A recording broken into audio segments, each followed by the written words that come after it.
Hello there. On January 31st in 2020, the British flag officially waved in front of the European Parliament in Brussels for the last time.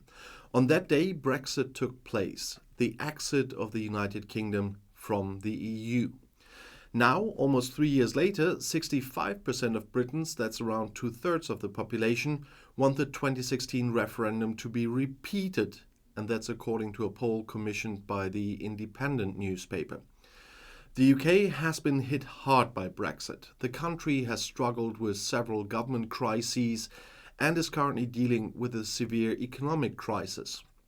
And 56% of Britain stated that leaving the European Union would have harmed the domestic economy.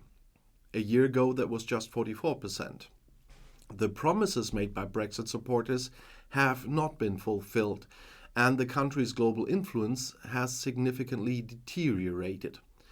In the event of a new referendum, 54% of respondents said they would vote for re-entry into the EU.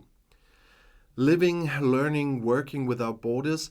30 years ago, the European single market started with freedom for job seekers, entrepreneurs, and investors. And today, this is taken for granted. But Brexit has shown that it is not. As I said, the single market has existed since January 1st in 1993. The EU member states plus Norway, Iceland, and Liechtenstein form the European Economic Area, with Switzerland as an associated member. In addition to the abolition of internal borders, customs duties, and goods checks, 4 basic freedoms were created, which include the free movement of people, of goods, and services, as well as capital. While the freedom to travel and the opportunity to work abroad are largely a reality, there are still numerous hurdles in other areas. Many regulations have not yet been standardized across Europe, which can make trade in goods, the exchange of services and investments considerably more difficult in individual cases, so not generally. This affects many exports and especially financial services, and that is why the European Banking Union is seen as a major construction site where little progress has been made for many years. Although the conditions for this are particularly favorable with the common currency, the euro. The introduction of the euro in 1999 as book money and in 2002 also as cash made prices in all member countries comparable at a glance. This has also increased transparency for consumers in cross-border purchases and services both domestically and abroad. As a result, many things have become cheaper and have strengthened the competitiveness of the European economy. The German federal government points out that the European single market is the largest single market in the world in terms of economic output, measured in terms of gross domestic product of more than 12 trillion euros. In addition, there have been no customs duties within the European Union since 1968. In this context, the British exit from the EU is to be understood as a serious setback. Great Britain's exit from the EU, which took place in 2020, was the most serious setback for the European economic project to date. The British didn't introduce the euro, but instead kept the pound sterling. However, the government in London rejected all EU regulations and had everything renegotiated, which was only partially successful, but quite annoying. So I'm not sorry they're gone on that behalf. As a result, tariffs, travel restrictions, and many other obstacles to economic relations between the UK and the EU are back on both sides of the English Channel. Brexit provides a chilling example with the higher inflation and weaker economic growth it is causing in the UK, according to the UK Central Bank, the Bank of England. Conversely, for the trading nation Germany, with its many exports to the EU, the advantages of the internal market and EU membership can be clearly seen, namely more prosperity through increased economic output and a better private quality of life, for example, through the freedom of movement.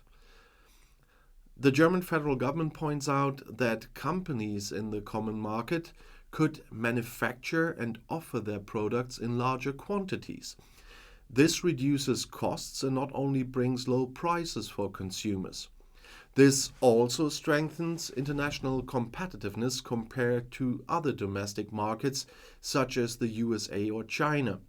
And the free movement of capital makes it possible to invest money anywhere in the Union. Perhaps the most important thing for the German federal government is the freedom of movement of people.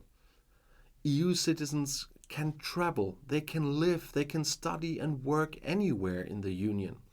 Anyone can apply for a job in another EU country, conclude employment contracts, and must not be disadvantaged because of their citizenship.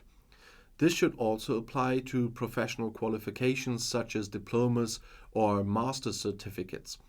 In addition, rights acquired abroad from the pension insurance are not lost.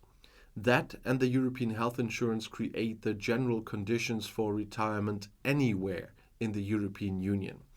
And I had to bring up some of these advantages today in another video when I was talking about Brexit, because that is what a lot of people in the UK are missing out on now. And most sane people here agree that Brexit was a mistake, but still, the Brexiteer commenters still put the comments in there with the same crap for months. I said it yesterday, but I still have to repeat it because before I'm filming this, I saw a lot of those comments again. Brexit was a mistake. And it's not that their government has not finished implementing Brexit.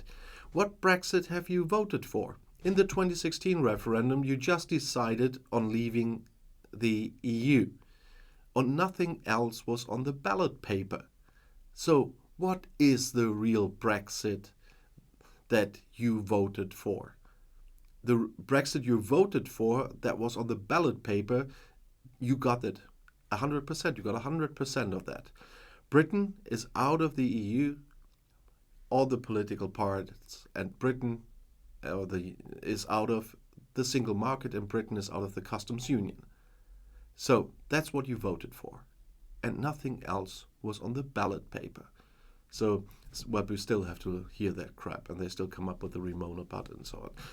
But as I talked about the people wanting back into the EU, Uwe made quite a good comment on that yesterday after my video, where I already said it, that it will be very complicated for the UK to get in anyway. They would have a high price to pay compared to their first membership if they want to rejoin, because they will not get all the benefits back. Every new member will have to bring the same into the EU, and the UK will not be an exception. And that's why Uwe commented quite rightly on that. It will be decades. I don't see the UK rejoining the EU in the near future. And some others rightly commented it probably will be, or it could be, England applying for rejoining the EU, because Scotland is gone, Wales is gone, Northern Ireland is gone. That's all possible scenarios because of Brexit. I never would have said that if we hadn't had Brexit, because the whole situation would be different. There would be no reason for a second Scottish independence referendum with the Supreme Court stopped without the consent of the British government. But I'm not sure that they really would discuss about this without Brexit. And so, yes, it was a mistake, and it will be a mistake. And I'll see you in my next video. I'll be back.